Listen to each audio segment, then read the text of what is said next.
Assalamualaikum warahmatullahi wabarakatuh.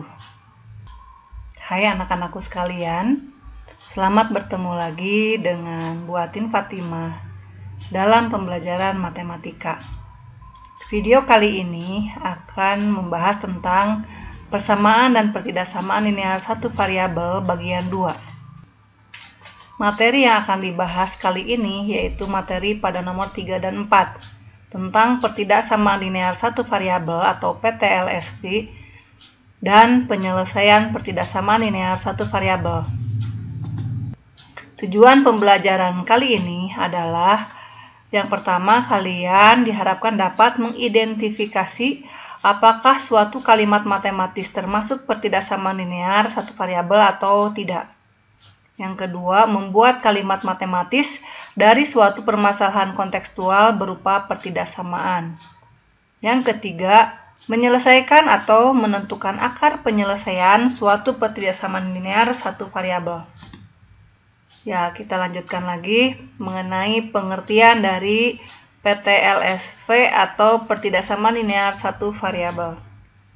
Yaitu kalimat matematis yang memuat hubungan tidak sama dengan, mengandung sebuah nilai yang belum diketahui atau sebuah variabel, dan pangkat tertinggi dari variabelnya adalah 1. Jadi sama kayak PLSV, ada 3 komponen. Pertama, hubungannya. Kalau persamaan, hubungannya sama dengan. Kalau pertidaksamaan, hubungannya tidak sama dengan. Kemudian mengandung nilai yang belum diketahui, sebuah nilai ya, berarti sebuah variabel sama. Dan pangkat tertinggi dari variabelnya 1 juga sama. Jadi perbedaannya PLSV dengan PTLSV hanya pada hubungan. Ya. Selanjutnya, apa hubungan tidak sama dengan itu? Yang bagaimana? Terdapat 4 macam hubungan tanda tidak sama dengan. Pertama, lebih dari, kemudian lebih dari atau sama dengan, kurang dari, dan kurang dari atau sama dengan. Perbedaan tanda lebih dari dengan tanda lebih dari atau sama dengan. Dan ini analogi dengan perbedaan tanda kurang dari dengan tanda kurang dari atau sama dengan. Jadi penjelasannya mirip ya. Hanya yang satu lebih, yang satunya lagi kurang. Tanda lebih dari seperti ini tandanya. Misal X lebih dari 5, X bilangan bulat. Nah, apa saja bilangan bulat yang lebih dari 5? Coba kalian pikirkan.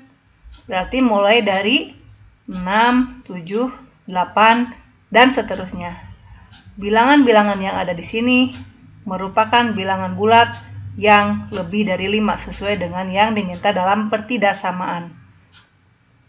Sehingga himpunan yang isinya adalah 6, 7, 8, dan seterusnya lebih lanjut disebut himpunan penyelesaian dari X lebih dari 5 dan X anggota bilangan bulat. Coba kalian bedakan dengan tanda lebih dari atau sama dengan. Ini ada tanda lebih dari dan ada tanda sama dengannya ya. Seperti ini simbolnya. Misal X lebih dari atau sama dengan 5 dan X anggota bilangan bulat. Di sini ada lebih dari atau sama. Kalau yang samanya berarti 5-nya masuk, yang lebihnya yang tadi ya. Sehingga nilai-nilai yang tepat untuk mengganti variabel X adalah 5, 6, 7, 8, dan seterusnya. Sehingga himpunan yang anggotanya 5, 6, 7, 8, dan seterusnya ini merupakan himpunan penyelesaian dari X lebih dari atau sama dengan 5 dan X bilangan bulat. Perbedaan antara penyelesaian untuk PLSV dan PTLSV. Di sini bedanya. Kalau persamaan linear, paling banyak penyelesaiannya adalah 1, sedangkan pertidaksamaan linear lebih dari 1 penyelesaian. Jadi memungkinkan, bisa. Jadi gini ya. Kalau persamaan linear, penyelesaiannya itu paling banyaknya itu adalah 1,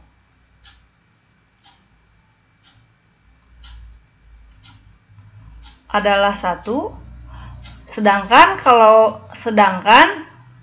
pertidaksamaan linear satu variabel, penyelesaiannya itu memungkinkan untuk memiliki lebih dari 1 penyelesaian. Jadi kalau kita tulis kalau PLSP maksimum penyelesaiannya adalah 1, kalau PTLSP ini bisa lebih dari 1. Bisa himpunan kosong, bisa 1 anggota, bisa lebih dari 1 anggota. Kalau di sini maksimumnya 1, jadi bisa himpunan kosong, bisa 1 anggota. Gitu ya, ini perbedaannya. Selanjutnya, permasalahan kontekstual terkait dengan PTLSP. Permasalahan kontekstual terkait PTLSP atau pertidaksamaan linear satu variabel. Coba simak contoh berikut. Rak buku yang dimiliki Fasya memuat paling banyak 10 buah buku.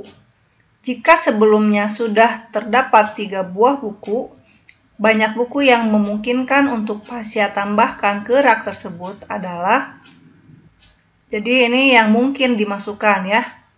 Berapapun yang masih mungkin berarti itu adalah penyelesaiannya. Jika permasalahan kontekstual di atas kita tulis secara matematis, kita bisa memisahkan terlebih dahulu banyak buku yang akan Fasya tambahkan. Kita misalkan B.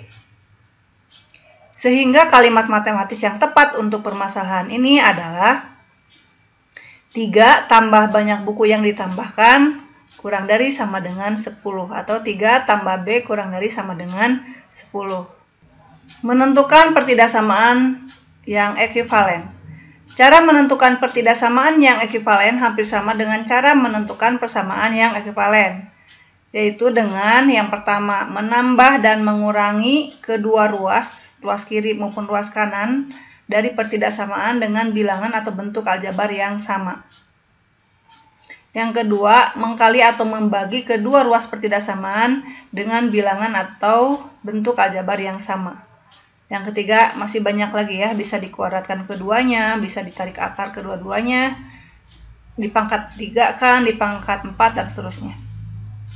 Ini akan tetapi jika saat proses membagi dan mengkali kedua ruas dengan bilangan atau bentuk aljabar yang bertanda negatif, ini harus hati-hati. Jika melibatkan bilangan atau bentuk negatif, maka tanda pertidaksamaan harus berganti menjadi lawannya. Mengapa bisa begitu? Coba kalian simak. Kalau kita punya bilangan 5 lebih dari 2. Sekarang coba, ini kan ruas kiri nih. Yang ini ruas kanan.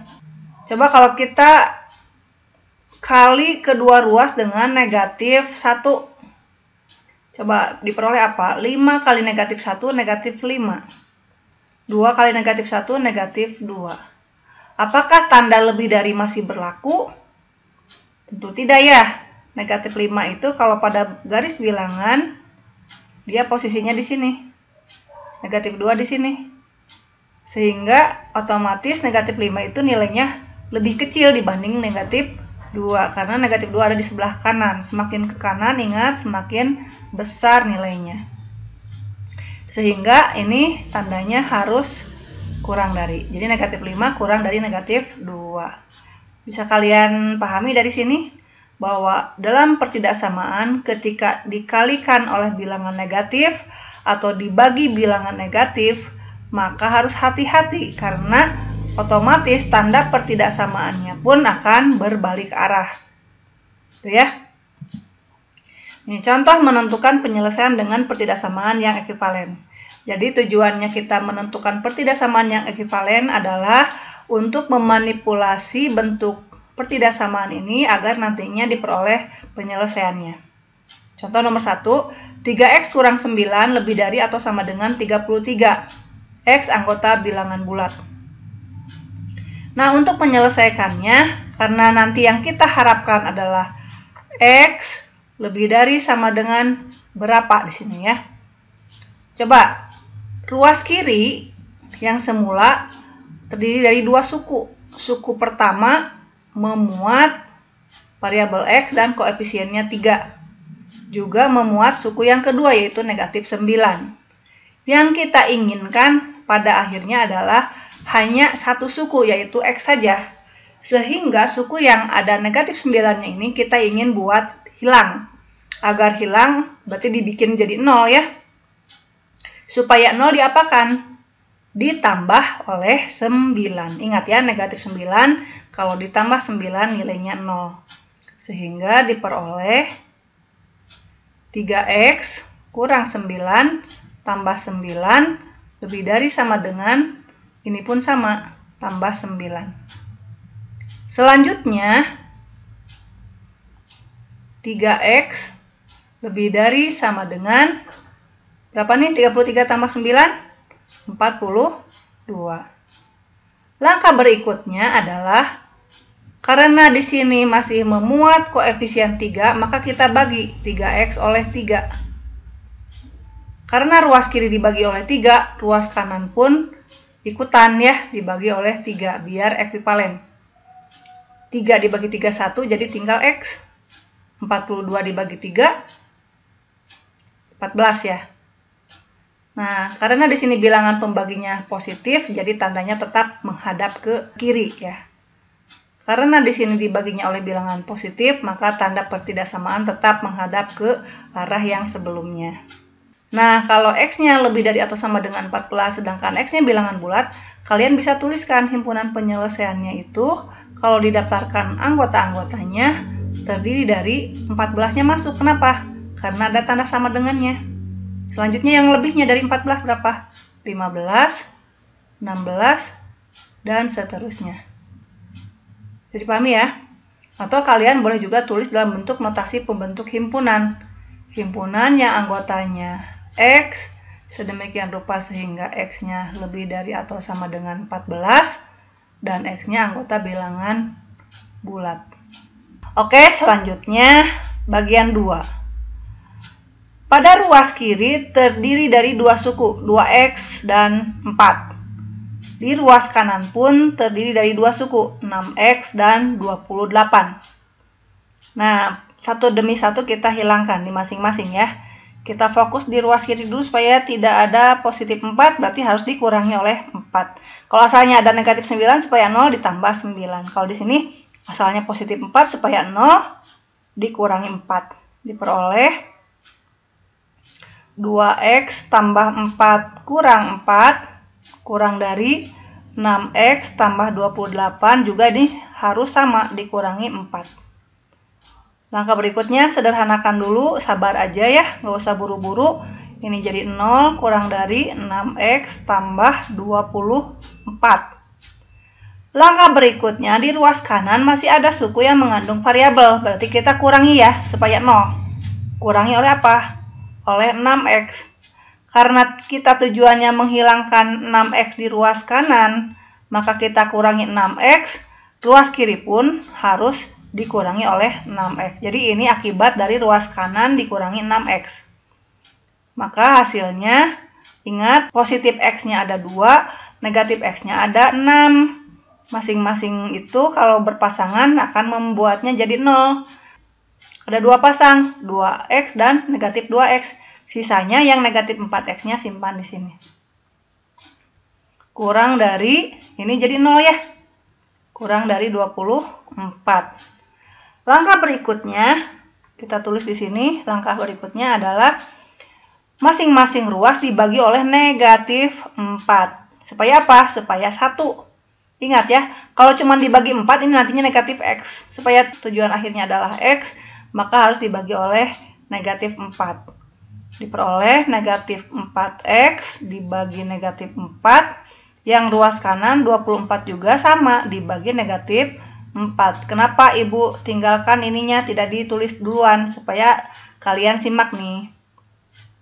Karena dibagi oleh bilangan negatif, maka pertidaksamaan tadi bagaimana? Berbalik arah.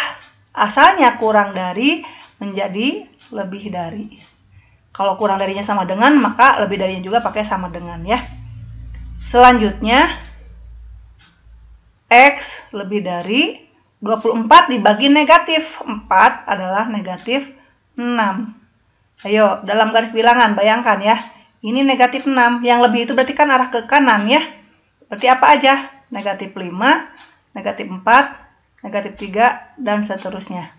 Jadi di sini kalau didaftarkan himpunan penyelesaiannya, negatif 6-nya masuk enggak? Enggak ya, karena tidak ada tanda sama dengan, berarti mulainya dari negatif 5, negatif 4, negatif 3, negatif 2, negatif 1, 0, dan seterusnya. Kita cukup tulis sebanyak 3 titik ya. Atau secara notasi pembentuk himpunan ini bisa kita tulis menjadi himpunannya anggotanya X demikian rupa sehingga X-nya lebih dari negatif 6 dan X-nya anggota bilangan bulat. Bisa dipahami ya? Oke, kita lanjutkan. Contoh soal dan pembahasan ini khusus untuk mengidentifikasi mana yang termasuk PT-LSP dan mana yang bukan. Kalau mengidentifikasi itu kita kembali ke definisinya. Tadi definisi PT-LSP itu apa? Ada 3 ya. Pertama, hubungannya harus tidak sama dengan, yang ada 4 macam. Bisa lebih dari, sama dengan, kurang dari, sama dengan. Yang kedua, variabelnya 1. Yang ketiga, variabelnya berpangkat 1. Oke ya, jadi 3 komponen ini yang harus kalian perhatikan. Coba. Pada soal nomor 1, mulai dari hubungan. Hubungannya harus tidak sama dengan. Di sini hubungannya adalah sama dengan, jadi ini bukan. Karena memuat hubungan sama dengan. Yang kedua, hubungannya udah oke. Variabelnya ada 1 sama udah oke. Tetapi pangkat dari variabelnya ternyata lebih dari 1. Berarti ini pun bukan. Karena pangkat dari variabel lebih dari 1.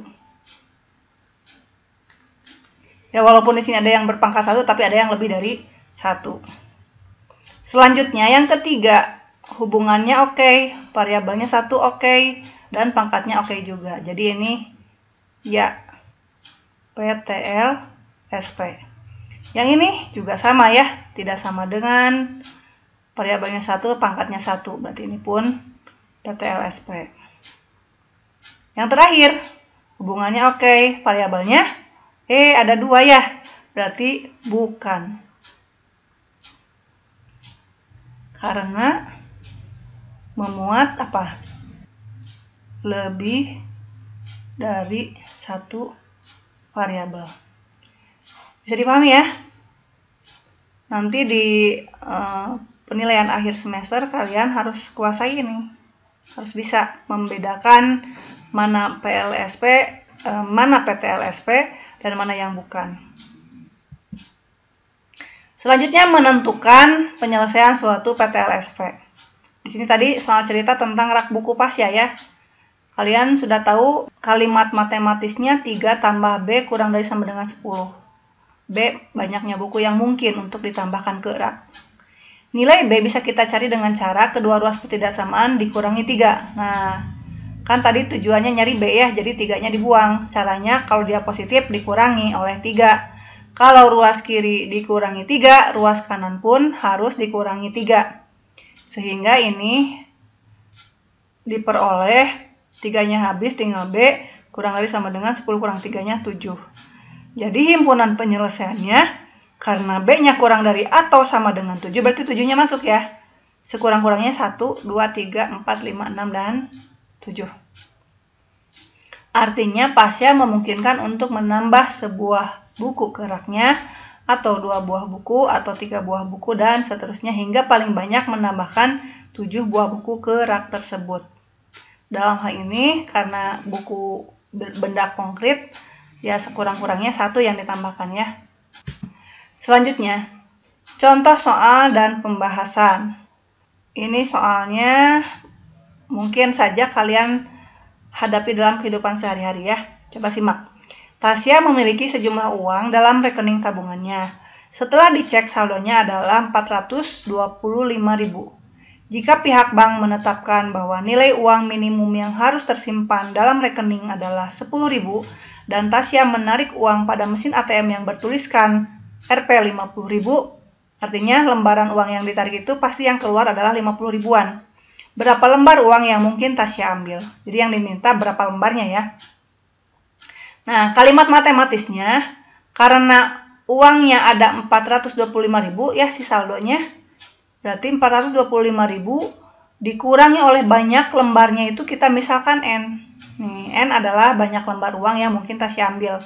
Jadi 50.000 kali N itu harus sekurang-kurangnya 10.000. Jadi lebih dari atau sama dengan 10.000. Jadi minimalnya 10.000. Dengan N adalah banyak lembar uang yang mungkin Tasya ambil. Penyelesaiannya ini langsung seperti ini ya. Tapi Ibu nanti akan buat cara yang keduanya. Di sini 425.000 dikurangi 50.000 N lebih dari sama dengan 10.000. Nih, ekuivalen dengan 50.000 N itu berarti kurang dari atau sama dengan 425.000 kurangi 10.000. Ini secara langsung kalau udah paham ya, seperti ini. Sehingga diperoleh 50.000 N kurang dari sama dengan 415.000. N-nya kurang dari sama dengan 415.000 dibagi 50.000. N-nya kurang dari sama dengan 8,3 atau 8 lebih gitu ya. Karena yang diminta itu banyaknya lembar, nggak mungkin kan kalau banyak lembar sampai koma-komaan, jadi diambilnya bilangan bulatnya. Bilangan asli ya dalam hal ini. Jadi banyak lembar uang 50 ribuan yang mungkin Tasya ambil, yang penting kurang dari atau sama dengan 8, bilangan asli apa saja? 1, 2, 3, 4, 5, 6, 7, atau 8 lembar. Nah ini cara yang keduanya. 425.000 kurangi 50.000 N lebih dari sama dengan 10.000. Nah ruas kiri ini tidak perlu, berarti kita kurangin. Sehingga diperoleh, kalau dia dikurangin dirinya sendiri berarti kan 0 ya. Langsung saja negatif 50.000 N, ini tanda negatifnya harus tetap diikut sertakan. Lebih dari sama dengan ini dikurangin juga oleh 425.000.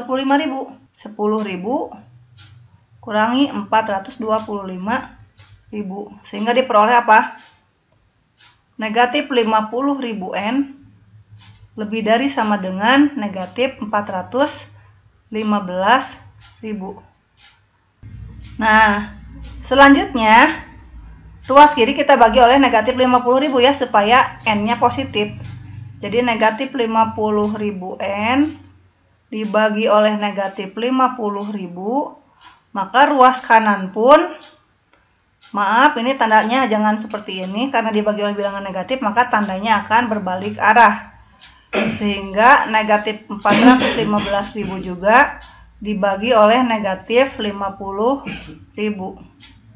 Maka nilai ini kan habis ya jadi 1, tinggal N kurang dari sama dengan 400.000 dibagi 50.000 itu 8. 15 per 50 itu kan kalau dibagi 5 3, ini dibagi 5 10. 3 per 10 itu 0,3, jadi 8,3. Nah itu ya, sama caranya berbeda tapi maksudnya sama.